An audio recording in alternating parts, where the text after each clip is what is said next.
अस्सलाम वालेकुम दोस्तों, कैसे हो? उम्मीद है कि सब खैरियत से होंगे। अल्लाह आप लोगों को ऐसे ही खुश रखे। एक किस्सा बड़ा मशहूर है कि एक बहुत बड़े आलिम दीन एक बुजुर्ग थे जिनके पास हजारों बच्चे इल्म दीन हासिल करने के लिए आते थे। एक दफा की बात है कि एक बच्चा इल्म दीन हासिल करके यानी अपनी तालीम मुकम्मल करके जब अपने वतन वापस जाने लगा तो बुजुर्ग आलिम दीन ने उसको बुलाया, कहा कि इधर आओ मियाँ, एक बात तो बताते जाओ, क्या तुम्हारे यहाँ शैतान भी होते हैं? वो तालिब इल्म हंसने लगा, कहने लगा, हुजूर शैतान कहाँ नहीं होते, शैतान तो हर जगह होते हैं। तो उन्होंने कहा, अच्छा एक बात बताओ, जब तुम अल्लाह के करीब जाने लगो, अल्लाह ताला से दोस्ती लगानी चाहो और शैतान तुमको वर्गलाए, तुमको बहकाए, तो तुम क्या करोगे? तो उस तालिब इल्म ने जवाब दिया कि हजरत मैं उसका मुकाबला करूंगा।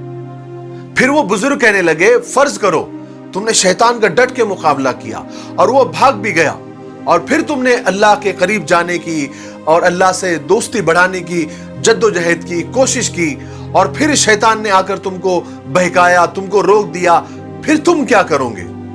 उसने कहा, हजरत मैं फिर मुकाबला करूंगा। वो बुजुर्ग कहने लगे, अच्छा मान लिया, तुमने दूसरी दफा भी उसको भगा दिया, लेकिन अगर वो तीसरी दफा भी तुम पर हमला आवर हुआ और उसने तुम्हें अल्लाह के करीब जाने से और अल्लाह के करीब बढ़ने से रोक दिया, फिर तुम क्या करोगे? वो तालिब इल्म हैरान सा हो गया, कहने लगा, हजरत मेरे पास इसके सिवा क्या रास्ता है, क्या इलाज है? मैं फिर उसका मुकाबला करूंगा। तो बुजुर्ग कहने लगे, अगर सारी उम्र तुम शैतान से ही मुकाबला करते रहोगे तो खुदा तक कब पहुंचोगे? वो तालिब इल्म, वो बच्चा लाजवाब हो गया और खामोश हो गया।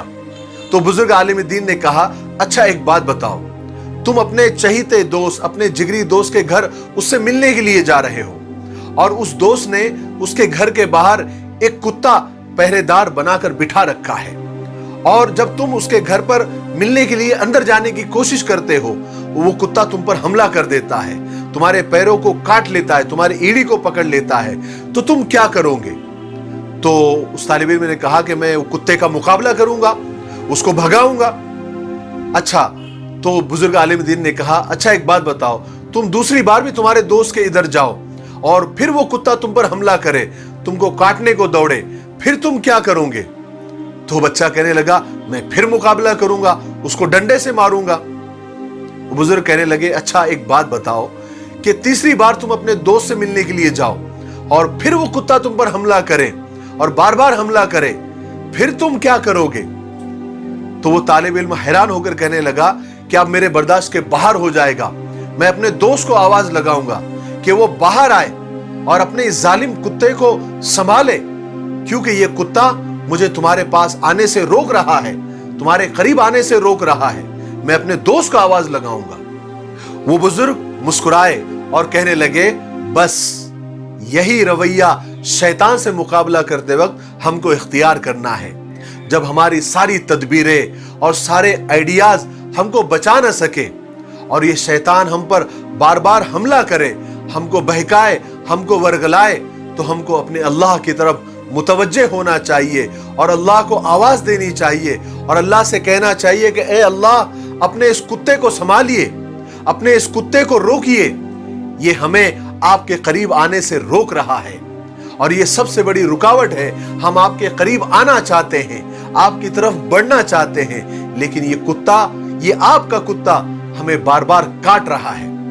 बेशक अल्लाह के कब्ज़े कुदरत में सब कुछ है, शैतान से हम अकेले मुकाबला नहीं कर सकते, हमें अल्लाह की मदद की सख्त जरूरत है, हमें अल्लाह से दुआ करने की सख्त जरूरत है। अगर अल्लाह की मदद शामिल हाल रही तो हम शैतान का मुकाबला कर सकते हैं और शैतान के बहकावे से और उसके वर्गलाने से बच सकते हैं। हम अकेले कुछ नहीं कर सकते जब तक अल्लाह की मदद शामिल हाल नहीं होगी। मुझे उम्मीद है कि आपको इस किस्से से एक बहुत बड़ा सबक मिल गया होगा। मेरे लिए दुआ करते रहें। अस्सलाम वालेकुम।